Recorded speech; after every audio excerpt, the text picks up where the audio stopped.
kami dari kelas 10 Sains 4. Saya atas nama Jessica Angelina Putri dan teman saya Dilandira. Di sini kami ingin menjelaskan tentang proses siklus litik dan proses siklus lisogenik. Jadi, siklus litik adalah salah satu siklus yang dianggap sebagai metode utama dalam reproduksi virus. Saat virus menginfeksi bakteri atau bakteriopak, mereka akan membajak sistem molekuler sel untuk menghasilkan keturunan. Untuk tahap-tahap siklus litik itu ada 6. Yang pertama, absorpsi atau pelekatan. Pada tahap absorpsi, partikel virus atau piron akan menempel ekornya pada permukaan sel yang menjadi inang. Yang kedua, penetrasi. Pada tahap penetrasi, virus akan menembus membran sel dan masuk ke sitoplasma. Yang ketiga, transkripsi. Pada tahap transkripsi, piron akan mengambil alih proses biologi sel lalu memulai mekanisme transkripsi untuk menghasilkan plak atau protein yang diperlukan virus untuk melakukan reproduksi. Yang keempat, replikasi atau sintesis merupakan fase di mana inang menghasilkan profag atau genom yang terus menembus melalui 3 tahap, yaitu fase replikasi awal, fase replikasi tengah, dan yang ketiga, fase replikasi akhir. Tahap siklus yang kelima, perakitan. Fase perakitan merupakan fase penyusun asam nukleat dan protein virus menjadi piron yang utuh.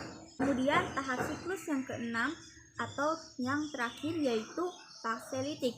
Fase litik di mana sel dinding kemudian dipecah oleh enzim virus. Sel ini menyebabkan tekanan osomatik yang menyebabkan tekanan osomatik pecahnya dinding sel bakteri. Sebagai konsekuensinya, semua piron dewasa terlepas ke sekelilingnya dan kemudian menginfeksi bakteri baru untuk bereplikasi. Jadi begitulah proses siklus litik. Kemudian siklus lisogenik. Jadi siklus lisogenik adalah siklus reproduksi virus yang melibatkan integrasi asam nukleat virus ke dalam genom sel inang sehingga menciptakan profag. Virus tidak menghancurkan sel dalam siklus lisogenik. Bakteri terus hidup dan bereproduksi secara normal. Sementara materi genetik di dalam profag kemudian ditransmisikan ke sel anak bakteri. Tahap-tahap siklus litik. Berikut adalah penjelasan mengenai tahap-tahap siklus litik sebagai metode reproduksi virus. Yang pertama ada absorpsi dan infeksi. Pada tahap absorpsi dan infeksi, virus akan menempel di tempat yang spesifik pada sel bakteri untuk melakukan infeksi. Yang kedua, penetrasi. Pada tahap penetrasi, genom virus berintegrasi atau bergabung ke dalam sel inang. Ketiga, penggabungan. Pada tahap penggabungan, genom virus bergabung atau berinteraksi ke dalam genom sel untuk membentuk profag. Yang keempat yaitu replikasi. Pada tahap replikasi, polimerasi DNA sel inang akan menyalin kromosom inang. Sel kemudian akan membelah, sementara kromosom virus ditransmisikan ke anak sel.